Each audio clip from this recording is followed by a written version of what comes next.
जी अस्सलाम वालेकुम। तो आज हम बात करेंगे एनर्जी क्राइसिस ऑफ पाकिस्तान पे आज के लेक्चर के अंदर। और हम इन क्वेश्चंस को एड्रेस करेंगे जो ये हमारे पास आ रहे हैं। यही क्वेश्चंस हैं जो किसी भी आप एनर्जी रिलेटेड इशू को जब आप डिसाइफर करते हैं या डीकंस्ट्रक्ट करते हैं तो उसके अंदर यही पर्टिकुलर क्वेश्चंस होंगे और यही बातें आपने उसके सॉल्यूशंस के अंदर लिखनी है। अब इसमें है कैपेसिटी का। सबसे पहले कि हमारी इंस्टॉल्ड कैपेसिटी कितनी है, हम कितनी एनर्जी प्रोड्यूस कर रहे हैं। ठीक हो गया। नंबर टू, कितना हमारे सिस्टम के अंदर पोटेंशियल है कि हम और एनर्जी प्रोड्यूस कर सकते हैं।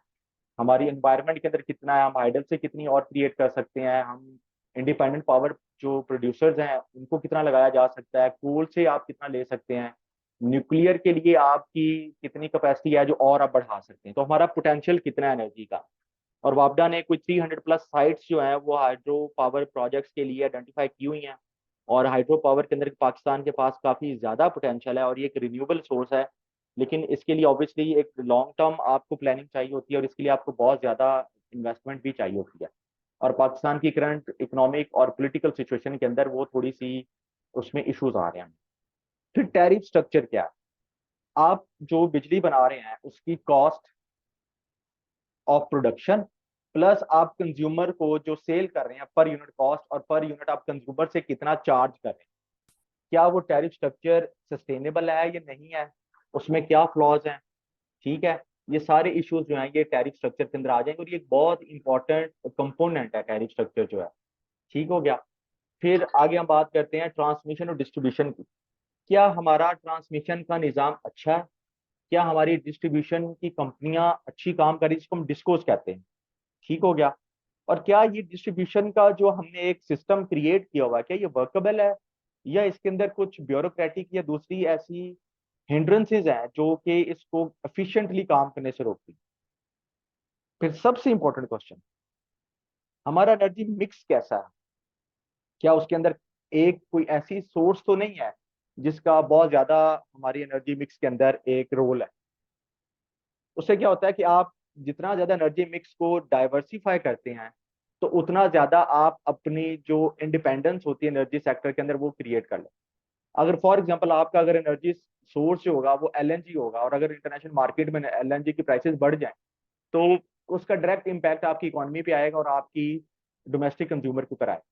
लेकिन अगर आपका डाइवर्सिफाइड एनर्जी मिक्स है जिसमें न्यूक्लियर भी है, कोल भी है, एलएनजी भी है, उसके अंदर हाइड्रो पावर के हैं, उसके अंदर विंड के हैं, सोलर के पावर प्लांट्स हैं, तो अब ये एनर्जी मिक्स ऐसा है कि ये अगर कोई एक सोर्स भी अनस्टेबल होती है किसी भी वजह से तो उसमें आपको कोई इश्यू ज्यादा बड़ा नहीं आएगा। ठीक हो गया। फिर आपकी पब्लिक प्राइवेट पार्टनरशिप आ जाती है। ठीक है कि आप क्या प्राइवेट पावर पॉलिसी जो है आपकी है वो सस्टेनेबल है, जिसके अंदर हमारे इंडिपेंडेंट पावर प्रोड्यूसर्स आ जाते हैं, आईपीपी जिसको कहते हैं। तो ये 6 बेसिक आपके आर्ग्यूमेंट्स हैं इस पूरे के पूरे निजाम को डिसाइफर करने के लिए।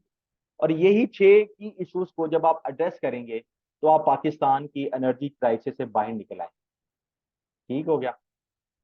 अब एनालिसिस करते हैं कि करंट हमारा इस वक्त क्या सिचुएशन है। देखिए हमारी इंस्टॉल्ड कैपेसिटी जो है वो ऑलमोस्ट 38,000 मेगावाट, 38,000 मेगावाट। और हमारी डिमांड आप ये देखें, डिमांड जो है हमारी वो तकरीबन 28,000 मेगावाट है। कब है, जब पीक समर आता है, जब गर्मियां आती हैं समर के अंदर, जब एसी चलते हैं, आपकी स्पोर्ट इंडस्ट्री काम कर रही होती है, तो एनर्जी की कंजम्पशन मैक्सिमम 28,000 मेगावाट तक जाती है। और यही दोबारा से सर्दियों के अंदर कम होके तो ये तकरीबन 15,000 के आसपास आ जाती है, 15 से 20 हजार के पास आ जाती है। ठीक हो गया।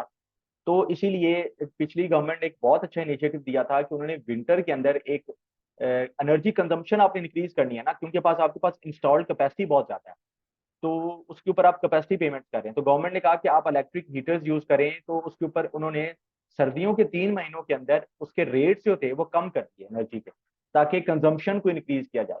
एक अच्छी एक पॉलिसी थी, लेकिन ऑब्वियसली वो इतना ज्यादा वर्कबल नहीं है। फिर हमारा सर्कुलर डेट का इशू है, वो है 2.5 ट्रिलियन रुपी। और ये day by day, month by month increase करता जा रहा है, क्योंकि हम कैपेसिटी पेमेंट्स नहीं कर रहे हैं।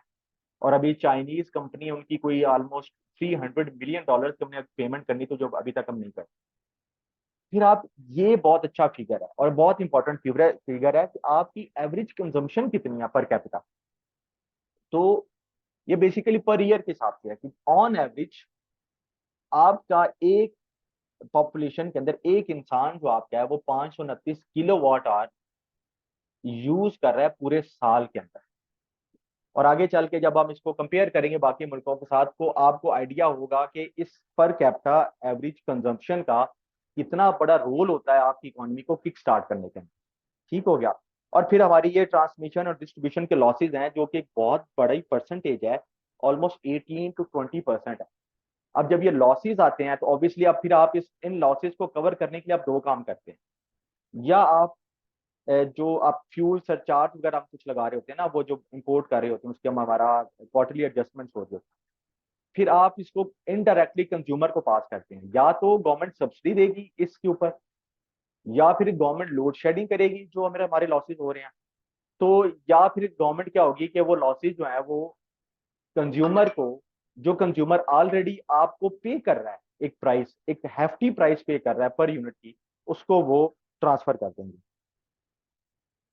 अब ये वर्ड जो है ना काइंडली नोट कर, पाकिस्तान का energy sector financially unviable and operationally empire. अब देखें, आप फाइनेंशियली ये जो मॉडल हमने क्रिएट कर लिया हुआ है, ये ज्यादा देर चल नहीं सकता। अब कैपेसिटी पेमेंट्स आखिर कब तक करेंगे?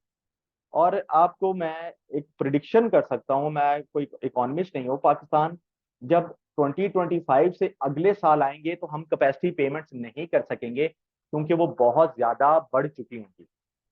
और यही चीजें हैं जो हमारी इकोनॉमी को क्रिपल कर रही हैं। तो ये फाइनेंशियली अनवायबल मॉडल है। हमने ये जो मुआहदे कर लिए आईपीपीएस के साथ, और ये हम इनके डॉलर्स के अंदर पेमेंट्स कर रहे हैं, तो ये फाइनेंशियली अनवायबल है। आप कब तक करेंगे? नहीं कर सकेंगे। टाइम आएगा आपका, अब रुपये के अंदर भी सर्कुलर डेट क्रिएट हो रहा है और डॉलर्स के अंदर भी हो रहा है। फिर ऑपरेशनली इम्पेयर्ड है, ये ठीक ऑपरेशनली काम नहीं कर रहा है। आपके डिस्ट्रीब्यूशन का निजाम में बड़ी बुनियादी खराबियां हैं जो ठीक नहीं हो पा रही हैं, या हमारा उस तरफ फोकस नहीं। तो कोई भी एनर्जी की क्राइसिस होता है, कोई भी एनर्जी की अवेलेबिलिटी जो होती है, उसके तीन चीजें होनी चाहिए। वो फ्रीली अवेलेबल होनी चाहिए, वो अफोर्डेबल होनी चाहिए, और वो सस्टेनेबल होनी चाहिए। तो हमें अवेलेबिलिटी का भी इशू है। अब ऑब्वियसली क्योंकि लोड शेडिंग होती है हमारे मुल्क के अंदर, देहातों के अंदर, रूरल एरियाज में ज्यादा होती है, सिटीज में रिलेटिवली कम होती है। अनअफोर्डेबल होती जा रही है एनर्जी, क्योंकि प्राइसेस अब तो आप मेरे ख्याल में 30 रुपीज से प्लस चली गई हैं। तो पर यूनिट कॉस्ट अनअफोर्डेबल है आपकी। और आपका ये मॉडल सस्टेनेबल नहीं है, क्योंकि इसके अंदर डिस्ट्रीब्यूशन लॉसेस भी हैं, फाइनेंशियल लॉसेस भी हैं, और ऑपरेशनल लॉसेस भी हैं। तो आप हर एंगल से देखेंगे तो ये वर्केबल आपका एनर्जी का मॉडल नहीं है। अब तीन जगहों पे हमें इश्यूज आ रहे हैं। नंबर वन, आपके जनरेशन पे इश्यूज है कि आप जनरेट कैसे कर रहे हैं, कब कर रहे हैं, किस मॉडल पे कर रहे हैं। फिर आपकी ट्रांसमिशन एंड डिस्ट्रीब्यूशन के अंदर आपको इश्यूज आ रहे हैं। और फिर ओवरऑल जो आपकी गवर्नेंस का मॉडल है एनर्जी सेक्टर के अंदर, जो डिस्कोज हैं, या आप जेनको जिनको कहते हैं, या आपके जो नेपरा है जो उसको करता है, उसके रेट्स को, टैरिफ को कर रहा होता है, या आपकी एनटीडीसी जो है ट्रांसमिशन की जो आपकी कंपनी है, तो उनमें गवर्नेंस कैसी है? वो ट्रांसपेरेंट है कैसे हैं, वो काम कैसे कर रहे हैं, वो रेट्स कंज्यूमर के लिए कैसे तय कर रहे हैं? ठीक है। तो आपको एनर्जी सेक्टर के अंदर तीन मेजर इश्यूज का सामना। जनरेशन में, एनर्जी जनरेशन में आपकी एनर्जी मिक्स आ जाती है कि आप किस टाइप के प्लांट्स लगा रहे हैं, आपको भी लगाने चाहिए भी कि नहीं लगाने चाहिए। फिर ट्रांसमिशन में, और फिर आपकी गवर्नेंस। सबसे पहले बात करते हैं जनरेशन इश्यूज के। नंबर वन, आपका अनसस्टेनेबल एनर्जी मिक्स है। अब ये सामने आपके पास पाकिस्तान का एनर्जी मिक्स है। अब देखिए, थर्मल से आप कितनी ज्यादा, 60% एनर्जी जो है आप वो थर्मल एनर्जी से ले। तो क्या हुआ कि अब एक सोर्स इतना बड़ा, जो पाए का एक इतना बड़ा पीस ले रही, तो वो आपके मॉडल को अनसस्टेनेबल कर देगी। और जैसे ही आपकी इंटरनेशनल प्राइसेस ऊपर नीचे होती हैं कोल की, हम इंपोर्टेड कोल से भी प्लांट चला रहे हैं, आप ये भी याद रखिएगा। हमारा जो साहिवाल का पावर प्लांट है वो इंपोर्टेड कोल से चलता है। तो मोस्टली हम थर्मल से बना रहे हैं, और थर्मल का क्या इशू है कि वो एनवायरनमेंट को भी खराब करता है। ठीक हो गया। तो हमें एनवायरमेंटल इश्यूज, और हम इस वक्त one of the most affected countries के अंदर आते हैं जो क्लाइमेट चेंज से अफेक्टेड है। और हम क्या कर रहे हैं, हम वही काम कर रहे हैं जो हमें नहीं करना चाहिए, लेकिन हमारी मजबूरी है, हमारे पास इन्वेस्टमेंट नहीं है, हमारे पास पैसा नहीं है, हमारी क्रेडिट रेटिंग अच्छी नहीं है, कोई हमें लोन नहीं दे रहा है, तो हम कैसे रिन्यूएबल सोर्सेज की तरफ जाएं। फिर हाइडल का देखिए, आपका 30% है। न्यूक्लियर न्यूक्लियर जो मिक्स है वो थोड़ा सा रिलेटिवली पिछले 5 सालों में इंक्रीज हुआ है। ये पहले 2% के आसपास था। रिसेंटली हम लोगों ने, पाकिस्तान ने कोई 2200 मेगावाट के 2 पावर प्लांट्स ऑपरेशनल किए हैं, जो मेरे ख्याल में एक जो था वो 1100 मेगावाट के करीब था, वो दो कराची के अंदर है। तो उनके यूनिट्स 400 या 350 के हिसाब से वो 1 बाय 1 यूनिट्स ऑपरेशनल होते गए। तो एक पावर प्लांट जो था वो हमें मोस्टली 1100 मेगावाट एनर्जी दे रहा था, जिसको कैनुप कहते हैं, KANUPP, Karachi nuclear power plant जो हमारे, ठीक है। और जो रीन्यूएबल सोर्सेज जिसमें विंड सोलर और बाकी आ जाता है, ये तो बिल्कुल ही कम। फिर लॉस ऑफ प्रोडक्शन कैपेसिटी, आपने जो आपके पास इतने अच्छे सोर्सेज हैं जिनसे आप रीन्यूएबल सोर्सेज, जिसको आप हाइडल भी उसमें कर लें आप, तो आप उससे एनर्जी नहीं बना रहे जाता। अब मोहम्मद डैम और जो दासू डैम बन रहा है, और जो सॉरी जो दिया मिर बादशाह डैम बन रहा है, तो एक थोड़ा सा हमने अपना मॉडल को चेंज किया है, और एक 50 ईयर्स के बाद हमारे भी बड़े डैम्स बनना स्टार्ट हुए हैं। लेकिन डैम्स के भी अपने एक जियोग्राफिकल इश्यूज भी होते हैं, उसके अपने बहुत ज्यादा इश्यूज होते हैं। हम पाकिस्तान और इंडिया जो है, ये बेसिकली टेक्टोनिक प्लेट, एक फॉल्ट लाइन पे हम बैठे हुए हैं। तो जब फॉल्ट लाइन पे आप पहाड़ों के अंदर डैम बनाएंगे, तो ऑब्वियसली उसके, अल्लाह ना करे, लेकिन उसके इफेक्ट्स कैटास्ट्रोफिक आ सकते हैं। लेकिन मजबूरी भी होती है, और उसके अंदर उसको जो मॉडल उसका क्रिएट किया जाता है, उसकी रेंडरिंग होती है, वो ऐसे होती है कि हम ऐसा वहां पे डैम बनाए कि जो इन सारी चीजों को बर्दाश्त करे, अर्थक्वेक्स को बर्दाश्त करे, एक्टिविटीज को करे। ठीक हो गया। तो ये भी है, तो हमारे पास अनसस्टेनेबल एनर्जी मिक्स है, और हमारी जो प्रोडक्शन कैपेसिटी है वो लॉस, वो हम उसको सही तरह यूटिलाइज नहीं कर पा रहे। अब आ जाते हैं ट्रांसमिशन और एंड डिस्ट्रीब्यूशन इश्यूज के ऊपर। ठीक हो गया। अब हमारी सिस्टम में इनएफिशिएंसीज है। देखिए, 18 to 20% आपके T&D लॉसेस हैं। ठीक हो गया। फिर हमारी ट्रांसमिशन की कंस्ट्रेंट्स हैं भी है। हमारा ट्रांसमिशन का निज़ाम एक खास लेवल से ऊपर बिजली को ट्रांसमिट नहीं कर सकता। मेरे ख्याल में ये यहाँ पे गलत लिखा गया, ये 22,000 मेगावाट से ज्यादा आपके ट्रांसमिशन के निज़ाम में कैपेसिटी ही नहीं है कि वो ट्रांसमिट कर सके बिजली। आपने बना तो ली है 37,000 मेगावाट की, आप इंस्टॉल तो कर दी है, अब उसको ट्रांसमिट कैसे करेंगे। अब रिसेंटली मेरे ख्याल में दो जो ट्रांसमिशन लाइन, बड़ी लाइन है जिनको DC लाइंस कहा जाता है, एक मेरे ख्याल में एक मटियारी लाइन है मेरे ख्याल में, और एक लाहौर से जाती है, तो मुझे उनका नाम भूल गया। तो ये एक एनर्जाइज की गई हैं जो बड़ी लाइंस हैं, जो कि हमें अभी CPEC के अंदर चाइना ने बना के दी। तो उससे हमारा थोड़ा सा ट्रांसमिशन का निज़ाम बेहतर हुआ है। लेकिन आप अब 24,000 मेगावाट का, लेकिन आप 22 से 24,000 मेगावाट से ज्यादा आपका ट्रांसमिशन का निज़ाम इतना पुराना है, इतना आउटडेटेड है। आपके जो गांव देहात में आपकी जा रही हैं वायर्स, जा रही हैं, वो पुरानी वायर्स हैं, उनको चेंज नहीं किया गया। वो दरमियान में एनर्जी लॉसेस होते हैं वहां से, जब तक वो गांव देहात में पहुंचती है। आप यकीन करें, देहातों के अंदर जो लोड है, आपका जो बिजली का लोड है, 220 आपको वोल्ट चाहिए होते हैं ना नॉर्मल, तो आपको 150 से भी नीचे वोल्टेज मिलेगा। दैट मीन्स कि आपके ट्रांसमिशन में इतना ज्यादा इश्यूज हैं, आपके ट्रांसफॉर्मर्स कम लगे हैं, तो आपकी एनर्जी की डिलीवरी जो है, ट्रांसमिशन का निजाम, वो मतलब कर ही नहीं सकेगा। वो आप ज्यादा लोड डालेंगे वो ट्रिप कर जाए। तो आपको ये इशू है। फिर निजाम में चोरी हो रही है और रिकवरीज नहीं हो रही। और मे बी एक ये थ्योरी है, आई डोंट नो इसमें कितना सच है, कहा जाता है कि जो बिजली चोरी की जाती है वो इन्फ्लुएंशियल लोग कर रहे हैं। गरीब का तो आपको पता ही है ना, पाकिस्तान में कोई गरीब कोई काम करेगा तो 1 मिनट से पहले वो पकड़ा जाए। तो ये जो बिजली चोरी हो रही है, ये आपके मिल ओनर्स कर रहे हैं, ये इंडस्ट्रियलिस्ट कर रहे हैं, ये मतलब इन्फ्लुएंशियल लोग कर रहे हैं, जिन पे हाथ नहीं डाला जा सकता। तो जब बिजली चोरी होगी तो आप कैसे रिकवरी करेंगे, जब वो इतने इन्फ्लुएंशियल लोग होंगे, आप कर ही नहीं सकते उनसे। और आप ये ग्राफ देखें, अब कंपेयर करें इतने बड़े कंट्रीज, चाइना, ऑस्ट्रेलिया, यूएसए, इनका ज्योग्राफिकल एरिया हमसे कितना ज्यादा है, लेकिन उसके बावजूद उनकी ट्रांसमिशन एंड डिस्ट्रीब्यूशन लॉसेज देखें 5 to 7% के दरमियान होते हैं। लॉसेज कोई भी नेचुरल होता है कि आप इतनी लंबी आपने ट्रांसमिट करने होते हैं तो होते हैं लॉसेज, लेकिन इतने नहीं, 20% तक नहीं। अब आ जाते हैं तीसरी इशू, वो है आपका गवर्नेंस का इशू। अब आपका टैरिफ का जो स्ट्रक्चर है, आप कभी अपना बिजली का बिल निकाले तो उसमें आप देखें कि आप पे टैक्सेस कितने हैं, जीएसटी होगा, आपको पीटीबी की फीस देनी पड़ेगी, आपको उस पर इनकम टैक्स देना पड़ेगा, फिर आपको क्वार्टरली एडजस्टमेंट लगेगी, फिर फ्यूल प्राइस एडजस्टमेंट होगी।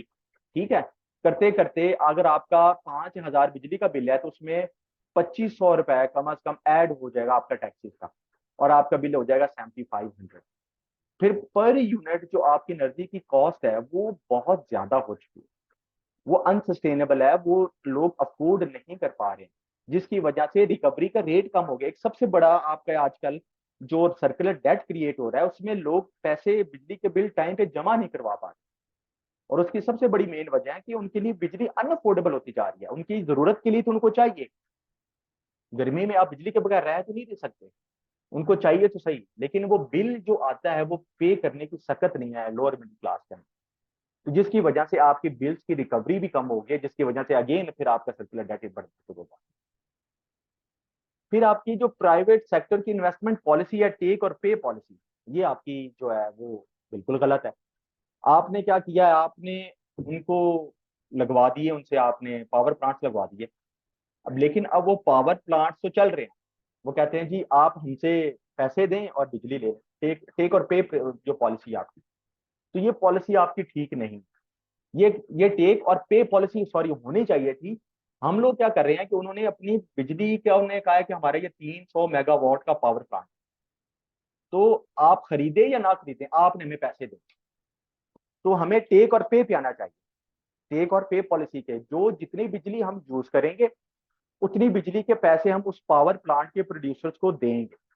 ये तो नहीं है कि अगर एक महीने में एक दिन भी वो पावर प्लांट ना चले तो आप उसको कैपेसिटी पेमेंट करते रहे, तो ये अनसस्टेनेबल है आपका। ठीक हो गया। और फिर आप देखें, फिर यहाँ पे आ जाएगी प्रोडक्शन कॉस्ट और टैरिफ। प्रोडक्शन कॉस्ट आपकी ज्यादा है, महंगी बिजली बना रहे हैं, और आप टैरिफ सस्ता लगा रहे हैं। तो पीछे अगर ये 15 रुपए की प्रोडक्शन कॉस्ट है और 12 रुपए का टैरिफ है, तो आप 3 रुपए की सब्सिडी दे रहे हैं, फिर आपका क्या होता है, अगेन सर्कुलर डेट, फिर ये सर्कुलर डेट में कॉन्ट्रीब्यूट करता है। तो अब आपको तीन इशू से आइडिया हुआ कि ये कितने बड़े इसके अंदर मेजर फ्लॉज हैं हमारे एनर्जी सिस्टम के अंदर। सर्कुलर डेट देखें तो 2.5 ट्रिलियन, ठीक हो गया। और सबसे बड़ी वजह देखिए, पाकिस्तान के अंदर एवरेज कंजम्पशन देखिए, यूएई हमसे छोटा है, उसके अंदर जियोग्राफी के अंदर उसको छोटा सा मुल्क है, लेकिन आप उसकी per capita energy consumption 11,953 kilo watt are, one of the highest दुनिया के अंदर, यूएसए के बाद। और पाकिस्तान के पास कितना है, सिर्फ 500 मेगावाट किलो वाट आर। इसका मतलब है कि जो हमने इंस्टॉल्ड कैपेसिटी बना ली है, तो हमने डिमांड क्रिएट, आपने सप्लाई तो इंक्रीज कर दी, सप्लाई भी इंक्रीज कर दी, तो आप सप्लाई को ट्रांसमिट नहीं कर सकते, और ट्रांसमिट तो चलो बाद में करते हैं कि चलो पहले डिमांड तो क्रिएट करते हैं, नई इंडस्ट्री लगती, नए घर लगते, आप नए बिजली के मीटर लगते, नए गैस के मीटर लगते, और उससे क्या होता कि आपका एक डिमांड क्रिएट होती है सिस्टम के अंदर, आपको आइडिया होता कि अगले 10 साल के लिए आपको और कितनी एनर्जी प्रोड्यूस करनी है। फिर उस हिसाब से आप पॉलिसी बनाते हैं कि अगले 10 साल में हमें 15,000 मेगावाट एडिशनल बनानी है, फिर आप उस पर काम करते, इन्वेस्टमेंट करते, इंफ्रास्ट्रक्चर के अंदर, डिस्ट्रीब्यूशन के अंदर आप करते हैं, फिर आप नया पावर प्लांट लगते, प्राइवेट लोग आते इन्वेस्ट करते, तो आपके सिस्टम में डिमांड तो है ही नहीं। तो जो भी आके ये कारखाना लगाएगा तो वो आपसे फिर यही कहेगा कि भाई ये कारखाना मेरा बिजली का चले या ना चले, मुझे आपने पैसे देने हैं, क्योंकि मुझे पता है आपकी डिमांड नहीं है आपके मुल्क में। और अगर डिमांड हो भी जाएगी तो आप उसको ट्रांसमिट नहीं कर सकेंगे टाइम पे, उसमें ट्रांसमिशन नहीं कर सकेंगे आप 22 से 24 हजार मेगावाट से। ठीक हो गया। तो अब आ जाते हैं हम कंक्लूजन। जो एनर्जी सेक्टर है पाकिस्तान का is financially unviable and operationally impaired and one of the biggest stumbling blocks to the fiscal health and economic progress of the country. Energy security of the country gets hampered due to the unaffordable and unsustainable nature of the system.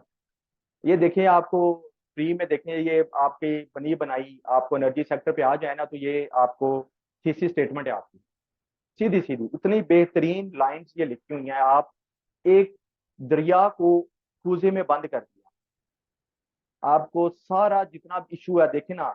सबसे पहले बात करें कि financially unviable, operationally empire, और physical health भी खराब कर रहा है, इकोनॉमिक प्रोग्रेस।